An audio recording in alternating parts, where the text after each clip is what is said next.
Family functions में भी जाता था ना, तो मेरे को लगता था यार मेरे को कोई ये ना बोल दे कि ये कोल्ड ड्रिंक पिला दे या फिर ये चेयर साइड पे कर दे, टेबल उठा दे, क्योंकि मैं तो इतना कॉन्फिडेंस लो हो गया था कि मैं बहुत गंदा दिखता हूँ, मतलब अपनी शक्ल पे ही कॉन्फिडेंस नहीं था। मेरा मानना है I'm missing something है but I really influence करता है। मेरा जो परार है वो खुद ही प्रमोट कर दस दे यार क्या करना है? I guess. Yeah, it's How much money are you talking like? Because Interview your future self with Tabish Shad.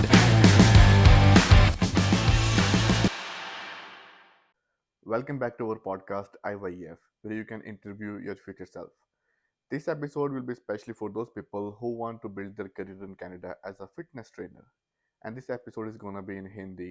So, if you want to become a fitness trainer, let me introduce you to your future self, Mr. Nipun Rajdev. Nipun, welcome to our podcast. We really appreciate that you took time today. Thank you भाई, thank you. Great. Nipun भाई, before we go into your journey, आप थोड़ा सा अपने background के बारे में बताएंगे कि आप कब कनाडा आए and your initial days in Canada.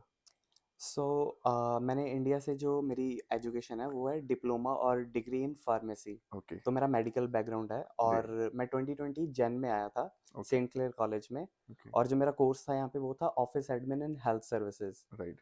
और जो इनिशियल डेज थे उसमें जो मेरा जॉब था स्टार्टिंग में जो मैं कर रहा था हाँ जी। वो था एक वेयर हाउस में जॉब करता था मैं। ओके। एक प्लम्बिंग स्टोर था, उसके पीछे एक वेयर हाउस होता है जिसमें शावर डोर्स हो गए, टॉयलेट्स होगी, तो वो चीज़ों को उठा के हमने बैग पे रखना होता था। ओके।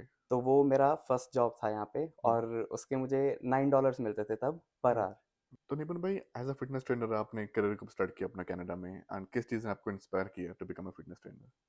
सो जब मैं जनवरी में कॉलेज में जाता था ना यहाँ पे हाँ। 2020 में, तब हाँ। मेरे को किसी ने ऐसे ही एक रैंडम लड़के ने कॉलेज में से बोला कि आपकी फिजिक अच्छी है, आपको ट्रेनर बनना चाहिए। अच्छा। तो मेरे माइंड में पहले से ही था जब मैं इंडिया में होता था ना कि मेरे को इस फील्ड में आगे जाना है, लेकिन रास्ता नहीं पता था कैसे जाना है। ओके। तो फिर मैं जिम में यहाँ पे जब जाना शुरू किया, मैंने वहाँ पे कॉन्टैक्ट्स बनाने शुरू किए, मैनेजर से मिलना शुरू किया, फिटनेस मैनेजर से। हाँ जी। तो वहाँ से मुझे पता चला कि एक सर्टिफिकेशन करनी होती है ट्रेनर बनने के लिए। ओके। तो फिर मैंने अपनी मदर से बात की इंडिया में कि ऐसे एक सर्टिफिकेशन है, अगर मैं वो कर लूँगा तो मेरी लाइन चेंज हो जाएगी। जो मैं अब कर रहा हूँ वो आपको पता ही है ऑलरेडी मैं क्या कर रहा हूँ। हाँ। और बहुत ज़्यादा स्ट्रेसफुल और फिजिकल स्ट्रेस और मेंटल स्ट्रेस पे है ये काम। हाँ जी। तो फिर मैंने वो सर्टिफिकेशन का अपने मदर को बताया कि ऐसे $1000 लगेंगे सर्टिफिकेशन के लिए, तो ये मैं कर लूँ। तो अब इंडियन पेरेंट्स तो आपको पता है वो बोलेंगे कि उन्होंने सिंपल बोला कि बेटा हमें कोई उस फील्ड में जानता नहीं है, जो तुम्हें किससे चाहिए। बात करेगा, जॉब कैसे मिलेगी और इतने पैसे, अभी तू जस्ट कनाडा गया, $1000 की सर्टिफिकेशन है। हाँ। तो फिर क्योंकि अनकन्वेंशनल पाथ है और इसको फॉलो करने के लिए आपको पेरेंट्स से परमिशन लेनी पड़ती है, तो बहुत मुश्किल होती है। ट्रू। बट मेरे को अपने आप पे विश्वास था कि मेरे को इस पे जाना है। हम्म। तो फिर मैंने सर्टिफिकेशन की और उस टाइम पे जब मैं जॉब जहाँ करता था एक वेयर हाउस में, हाँ जी। तब मैंने बोल दिया 3 हफ्ते के लिए मैं नहीं आऊँगा यहाँ पे, क्योंकि मेरे को ये वन शॉट में क्लियर करना था। बहुत एक्सपेंसिव थी सर्टिफिकेशन उस टाइम पे, जब एक नया बच्चा इंडिया से आता है तो $1000 बहुत बहुत ज़्यादा होते होते हैं हैं। जी। तो फिर मैंने वहाँ से छुट्टी लेके, और मेरा मेडिकल बैकग्राउंड था, मेरे को ह्यूमन एनाटॉमी के बारे में पहले ये चीज़ें सारी पता थी। जी। तो मैंने 3 हफ्ते लगातार पढ़ के ये पेपर क्लियर कर दिया और फिर मैंने मार्च में एलए फिटनेस ज्वाइन कर लिया था। आप तब स्टूडेंट थे? मैं स्टूडेंट था। तो आप as a student fitness trainer का काम करते थे एलए में? विद इन 2 मंथ्स मैं एलए फिटनेस में था। Within 2 months of coming to Canada? Yes. Wow, that's a great achievement भाई। हमें तो 8 महीने 10 महीने ही नहीं पता चला कि करना क्या है कनाडा में, है क्या और क्या ऑप्शन है। ठीक है, बहुत सही। अच्छा निपुण भाई, आप हमें थोड़ा सा डिटेल में स्टेप बाय स्टेप बता सकते हैं कि फिटनेस ट्रेनर बनने का प्रोसेस क्या है? सर्टिफिकेशन आप बता रहे थे, क्या नाम है सर्टिफिकेशन का? ओके।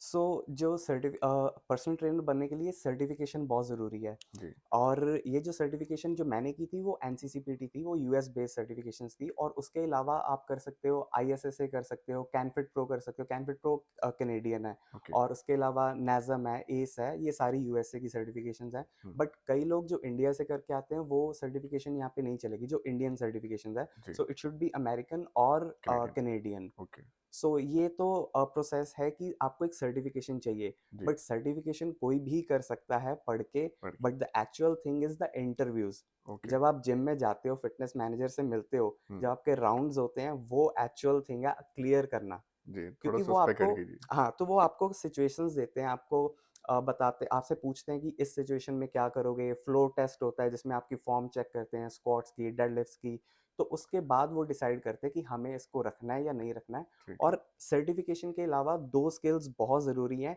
एक कम्युनिकेशन स्किल और ओके। दूसरा नॉलेज। हम्म। वही आपको इंटरव्यू क्लियर करवाएगा। राइट। सर्टिफिकेशन आपको एलिजिबल कर देगा इंटरव्यू के लिए, जी। लेकिन जो आपको क्लियर करना है वो आपका कम्युनिकेशन स्किल्स और आपकी नॉलेज पे क्लियर होगा। राइट। राइट। अच्छा निपुण भाई, जो बंदे इस प्रोफेशन को एज अ ड्रीम करियर मान के चल रहे हैं आगे, और वो देख रहे हैं कि भाई गुड लाइफ हो, जैसे आप एलए में कर रहे हो, LA fitness in well reputed franchise के साथ वो काम करना चाहते हैं, how much they can expect monthly income? मैं आपको अपनी एग्जांपल देता हूँ। एलए के साथ मुझे अब 3 साल हो गए हैं, तो हाँ मेरा जी। जो पर आवर है वो $37-38 पर आवर है ग्रेट। एलए के साथ। ओके। तो अगर मैं 40 आवर्स काम करूँ तो सिंपल कैलकुलेशन है कि मैं ईयरली नियर अबाउट $70,000 एक्सपेक्ट कर सकता हूँ। ओके। बट ये वेरी करता है कि आप आवर्स कितने करते हो, प्लस हम्म। माइनस हो सकता है। कई ओके। बारी 30 आवर्स हैं, कई बारी 45 आवर्स हैं, so it depends on the hours and also the per hour. Okay. Starting में जो पर आवर होता है वो $16 होता है एलए फिटनेस का। गुड लाइफ का स्टार्टिंग में 21 है, फिर उनका 31 है, डिपेंड ऑन द लेवल। जी। जैसे ही आप कंपनी में पुराने होते जा रहे हो, आपका एक्सपीरियंस बढ़ता जा रहा है कंपनी के पे साथ, रेट बढ़ता है। आपका नाम बिल्ड होना शुरू हो जाता है। हम्म। तो वैसे ही आपका पर आवर और या फिर आपकी वैल्यू बढ़नी शुरू हो जाती है। ग्रेट, बहुत बढ़िया। निपुण भाई, बहुत अच्छा लग रहा है आपकी स्टोरी सुन के। ठीक है, एज अ स्टूडेंट आप पहले 2 महीने में फिटनेस ट्रेनर बन गए, from $9 you are now earning close to $37 an hour. अभी फ्यूचर क्या है? फ्यूचर के इसमें स्कोप कहाँ तक देख सकते हैं हम? जैसे मैं अभी पीआर नहीं हूँ, तो मैं अगर अपनी एग्जांपल लेके चलूँ, तो इसमें कुछ आगे ब्रांचेस निकलती हैं। जी। अगर आपने और पैसे कमाने हैं तो वो कैसे कमा सकते हो। हाँ जी। पहला एक निकलता है कि अगर आपका सोशल मीडिया अच्छा है तो आप एक स्पॉन्सरशिप ले सकते हो किसी भी सप्लीमेंट कंपनी से। जैसे मैं ऑलमैक्स के साथ स्पॉन्सर्ड हूँ, ओके। आप किसी फिटनेस अपैरल से स्पॉन्सरशिप ले सकते हो अगर आपका हम्म। सोशल मीडिया अच्छा है। आप राइट। यूट्यूब कर सकते हो, जैसे जी। मेरा एक यूट्यूब चैनल है तो आप ठीक है। यूट्यूब कर सकते हो, तो वो एक साइड इनकम शुरू हो जाती है। हाँ जी। तो इसके अलावा जो एक ब्रांच निकलती है वो एट द एंड आपका खुद का बिजनेस है। खुद का जिम। हाँ जी। ठीक है। एक पर्सनल ट्रेनर को जब आप एरिया में एक काम करते हो, आपका एक नाम बनना शुरू हो जाता है। आप ट्रस्ट बिल्ड करते हो, आपका नाम बनता है कि हाँ, इस बंदे ने मुझे ये रिजल्ट्स दिया। ट्रू। तो आप अगर फुल ऑन अपना एक जिम खोलो, स्टूडियो जिम से स्टार्ट करो, जी। तो वो सारा क्लाइंटेज एक टाइम पे आपका हो जाएगा, किसी एक बिग बॉक्स जिम का नहीं रहेगा। राइट। एक अपना जिम खोलना इज द मेन मोटिव, वो एक एंड प्रोडक्ट है। अच्छा निपुण भाई, जिस बंदे ने अभी अपनी ट्रांसफॉर्मेशन की है इस फील्ड में, बॉडी बिल्डिंग फील्ड में, उनकी कोई ना कोई स्टोरी रही है बैक एंड पे। किसी का ब्रेकअप हुआ है, किसी को बुलिंग होती थी, आपकी क्या स्टोरी है? जिम स्टार्ट करने से पहले ना, जैसे हम फ्रेंड सर्कल में होता था कि अगर कोई मोटा है तो उसको मोटा कहना, अगर किसी का रंग काला है तो काला। तो मेरे कलर पे बहुत लोग बोलते थे, तो ओके। मेरे को उससे ना कॉन्फिडेंस बहुत मेरा लो होता रहता था, किसी हम्म। से बात नहीं कर पाता था। हम्म। तो और उसके अलावा जैसे मैं कभी फैमिली फंक्शंस में भी जाता था ना, तो मेरे हम्म। को लगता था यार मेरे को कोई ये ना बोल दे कि ये कोल्ड ड्रिंक पिला दे, या फिर ये चेयर साइड पे कर दे, टेबल उठा दे। ट्रू। क्योंकि मैं तो इतना कॉन्फिडेंस लो हो गया था कि मैं बहुत गंदा दिखता हूँ, मतलब अपनी शक्ल पे कॉन्फिडेंस नहीं था। तो लेकिन जब मैंने बॉडी बिल्डिंग स्टार्ट की, जिम स्टार्ट किया, उसके बाद मैं कॉलेजेस में गया। कॉलेज हाँ में जी। पहले डिप्लोमा किया था, फिर डिग्री की थी। हम्म। तो जब मैं डिग्री वाले कॉलेज में गया ना, वहाँ पे बहुत सारे कॉम्पिटिशन्स होते थे, फैशन शोज होते थे, स्ट्रीट प्लेस होते थे। मैंने आईआईटी में स्ट्रीट प्ले किया हुआ है, ठीक है। मैंने फैशन शोज किए हैं, मॉडलिंग किए हैं। तो उससे स्टेज पे जाके ना मेरा कॉन्फिडेंस बहुत इंक्रीज हुआ, लोगों को फेस करना आ गया, हम्म। कम्युनिकेशन स्किल्स इंक्रीज हो गए। बट स्टेज पे जाने के लिए जो कॉन्फिडेंस चाहिए होता है ना, वो होती है बॉडी। वो मेरे को फिट। ऐसे लगता था कि मेरी बॉडी अब बन गई है, तो मैं अब किसी के सामने भी अपने आप को रिप्रेजेंट कर सकता हूँ। वो जो ये एक बहुत बड़ा स्विच था मेरी लाइफ में, बॉडी बिल्डिंग की वजह से जो आया था। जो कॉन्फिडेंस फुलफिल हो गया पूरा। हाँ जी। ग्रेट है। अच्छा निपुण भाई, एक और चीज़ है, हमारी सोसाइटी में एक पर्सपेक्टिव बना हुआ है हमारे यूथ में, कि जिन लोगों की फिजिक अच्छी होती है उनसे लड़कियां जल्दी इंप्रेस हो जाती हैं। आपका क्या ओपिनियन है अभी इस पे? देखो, जब कॉलेजेस में होते हैं ना, तब हाँ। क्या होता है कि अट्रैक्शन होती है। हम्म। तो क्या होता है कि अगर किसी की फिजिक अच्छी है ना, तो लड़की को या लड़के को, अब क्योंकि लड़कियां भी बहुत बॉडी बिल्डिंग करती हैं, हम्म। तो उनको लगता है यार इसकी फिजिक अच्छी है, ये बहुत ही सही पर्सनैलिटी है इसकी, तो लड़की या लड़का अट्रैक्ट हो जाता है। हाँ। बट ऑनेस्टली ये लॉन्ग टर्म नहीं है, क्योंकि जो एक फिटनेस फ्रीक का एक लाइफस्टाइल होता है ना, हाँ। तो उसके माइंड में क्या चल रहा होता है, अब ओट्स खाए हैं, 2 घंटे बाद मेरे को राइस चिकन खाना है, उसके 2 घंटे राइट। बाद मेरे को जिम जाना है, उसके बाद मेरे को प्री वर्कआउट लेना है। हम्म। तो सामने वाला जो बंदा है, एक बार जो इम्प्रेस तो हो जाता है, हाँ। लेकिन जब वो ये लाइफस्टाइल देखता है, वो कहता है नहीं यार, मैं नहीं। इसके साथ नहीं रह सकता। हाँ। क्योंकि उसका लाइफस्टाइल क्या है, मैंने पिज़्ज़ा खाना है, मैंने बाहर घूमने जाना है, मैंने शाम को मूवी देखने जाना है, बट ट्रू, हमारे माइंड में क्या चल रहा होता है कि अब मैंने चिकन राइस खाना है, अब मैंने जिम जाना है। Totally two different personalities. हाँ जी। अच्छा निपुण भाई, अभी थोड़े से आपसे जनरल क्वेश्चंस पूछने फिटनेस को लेके, ताकि हमारे लोगों की हेल्प हो सके, पहले तो मेरी हेल्प हो सके। हाँ जी। ठीक है निपुण भाई, जो हमारे, आपको पता है यहाँ पे बहुत टाइट स्केड्यूल रहता है, हुँ, हुँ, ठीक है, जॉब भी करनी है, सब काम भी घर के खुद करनी है। हुँ, हुँ, मेन इशू ये नहीं होता है कि जिम जाना है, हुँ, मेन इशू ये होता है कि भाई जो 4-5 मील बनाना है वो कुक कैसे करने हैं। ठीक है। ठीक है, तो आप उस पे क्या सजेशन देंगे?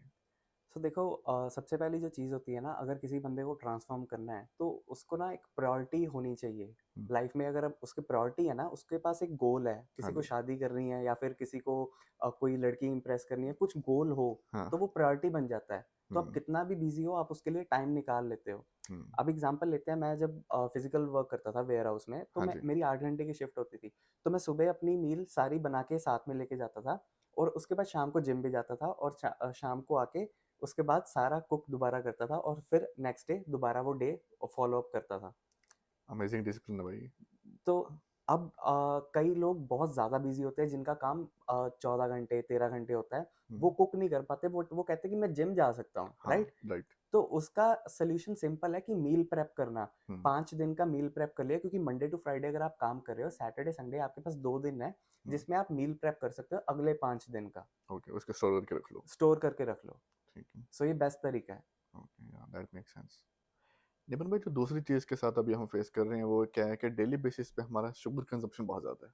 All thanks to Tim Hortons, you know. हाँ जी। ठीक है, हर बंदा एक दो बार तो जाते हैं टिम हॉर्टन डेली बेसिस पे। हुँ, हुँ। ये हमारी हेल्थ को कैसे अफेक्ट कर सकता है और इसको कैसे हम मेक इट बेटर? सो देखो, जो शुगर हम लेते हैं वो सिंपल शुगर है, वो थोड़ी देर के लिए आपको एनर्जी दे देगी, आपका मूड अच्छा कर देगी, बट हाँ, ब्लड शुगर लेवल आपका एकदम अप चले जाता है, इंसुलिन स्पाइक कर जाता है। हम्म, बट जैसे ही वो लो आता है, आपको लगता है यार एनर्जी नहीं है बॉडी में, अब आपको कुछ और खाना है। बिल्कुल, मान लो मैंने अभी एक कॉफ़ी पी, हाँ जी, आधे घंटे बाद मेरे को लग रहा है यार मेरे को कुछ और खाना है। हम्म, अब मैंने 250-300 कैलोरीज एक कॉफ़ी से ले ली, हम्म, उसके बाद फिर मैं एक फूड खा रहा हूँ, बर्गर खा रहा हूँ या कुछ भी एक फूड खा रहा हूँ, तो उसकी भी कैलोरीज ऐड होगी। तो हम्म, उससे क्या हुआ कि मैंने एक छोटे टाइम स्पैन में 1 डेढ़ घंटे में बहुत सारी कैलोरीज ली, जो एंड अप करता है कि आपके बॉडी फैट परसेंटेज बढ़ जाता है, आपका वेट गेन होना शुरू हो जाता है और लॉन्ग टर्म में डायबिटीज़ होती है अगर आप ज़्यादा शुगर कंजप्शन करते हो। Right, right. So instead of that कि आप होल फूड्स खाओ। होल फूड्स खाओ जिसमें आप अपने आप को फुलफिल रखो कम से कम 3-4 घंटे के लिए, जिसमें आप राइस, चिकन, वेजेस ऐड करो। वेजेस ऐड करोगे तो आप अपने आप आपका पेट भरा रहेगा। आपको ऐसा नहीं लगेगा मेरे को आधे घंटे बाद कुछ और चाहिए। सेम कैलोरीज में आप 3 घंटे अपना पेट भर के रख सकते हो और उतनी ही कैलोरीज में आप आधे घंटे बाद क्रैश करोगे और फिर आपको कुछ और भी चाहिए। इस पे बहुत काम करने वाली जरूरत है भाई। हाँ जी। निपुण भाई, अभी आपसे एक एडवाइस लेनी है हमारे ट्रकिंग फील्ड वाले ब्रदर्स के लिए। हुँ, हुँ। ठीक है, आपको पता है वो 4 से 5 दिन रोड पे रहते हैं, हुँ, काम हुँ। करते हैं, ठीक है, हुँ, हुँ। लेकिन वो वर्कआउट रूटीन फॉलो करना चाहते हैं। हुँ। How they can manage it? So इसकी ना एक बहुत अच्छी एग्जांपल है। मेरा एक क्लाइंट था, हाँ जी, वो 5 दिन काम करता था और 5वें दिन मान लो फ्राइडे वो वापस आ जाता था यूएस से। ओके, सो फ्राइडे मेरे से सेशन लेता था, हम्म, सैटरडे मेरे से सेशन लेता था और संडे वो अपने आप वर्कआउट करता था और उसके बाद फिर ट्रक पे चले जाता था। ठीक है, सो बेसिकली 3 दिन वो जिम में वर्कआउट करता था, उसके अलावा उसको एक वर्कआउट प्लान दिया हुआ था जो वो ट्रक में करता था। उसने डंबल्स रखे हुए थे ट्रक ट्रक में, में। हाँ जी। ओके, और सबसे इम्पोर्टेंट चीज़ जो प्रॉब्लम है वो डाइट है, हाँ जी, जो एक्सरसाइज़ नहीं है वो डाइट है। हाँ, कि हम ट्रक में हैं, हम तो बस टिम होर्टन से खाना लिया, खा लिया और ट्रक चला लिया। ट्रू, सो आपको पता है ट्रक में फ्रिज भी होता है। ट्रक हम्म, में वो बंदे ने शेकर रखा होता है, जो मेरा क्लाइंट था उसने शेकर रखा हुआ था, फ्रिज रखा हुआ था। प्रॉपर वो मील्स अपनी फ्रिज में रखता था, शेक पीता था और प्रोटीन बार्स लेता था। प्रॉपर एक डाइट दी हुई थी उसको, वो डाइट फॉलो करता था। और जो प्रेप करता था वो संडे जाने से पहले, जो लॉन्ग ट्रिप होता था यूएस जाने से पहले, संडे अपनी सारी मील्स प्रिपेयर कर लेता था, जो पैक करने वाली हैं और जो on the spot egg boiler उसके उसमें था ट्रक में। आपको समझ आ गया निपुण भाई, जिसने करना है उसने कर लेना है। जिसने करना है वो प्रायोरिटी, हाँ, प्रायोरिटी पे है ये। राइट। अभी जो हमारे लोग हैं डिफरेंट फील्ड्स में, कोई रियल एस्टेट में, कोई इमिग्रेशन में, राइट, या कोई कॉर्पोरेट जॉब में भी है, बीइंग अ फिटनेस ट्रेनर आपको क्या लगता है कि how it can help them in their profession अगर वो शेप में है? सो देखो, अगर वो बंदा शेप में है ना तो उसके जी, 2 फायदे हो सकते हैं। जी, तो एक, कि वो बंदा हर दिन एक हेल्दी फूड खा रहा है हम्म, जिसकी वजह से वो अपने काम पे एक्टिव रहता है और राइट, उससे ज़्यादा प्रोडक्टिविटी निकलती है उसके काम पे। हम्म, ऑन द अदर हैंड, कि अगर वो बर्गर, पिज़्ज़ा या अनहेल्दी फूड खा रहा है, या तो वो बीमार रहेगा या वो लेज़ी रहेगा। ट्रू, ठीक है? हम्म, और दूसरा इसका फ़ायदा है, अगर एक बंदा शेप में है, वो हाँ जी, फिट है, तो इट मीन्स कि वो बहुत ही डिसिप्लिन्ड लाइफ जी रहा है, उसकी एक रूटीन है जिसको वो फॉलो करता है। हम्म, तो वो जब कोई इंटरव्यू में जाता है या फिर उसके सामने कोई बंदा आता है ना, तो फर्स्ट इंप्रेशन यही आता है कि यार ये बंदे में कुछ बात है। ट्रू। निपुण भाई, बहुत अच्छी कन्वर्सेशन रही। Thank you so much again for taking your time today. आपने हमारे लोगों को बहुत गाइडेंस प्रोवाइड की है। एंड एवरीवन, निपुण भाई बहुत एक्टिव हैं सोशली, राइट? इनका यूट्यूब है, निपुण राजदेव के नाम से इंस्टाग्राम भी है। अगर आपको और इनसे फिटनेस के रिलेटेड गाइडेंस चाहिए, you can go and follow him on the YouTube and Instagram as well, right? Thank you for joining us today. Share it with your friends and subscribe to our channel because we'll keep bringing interviews with experts in your field to boost your career growth. See you all on the top.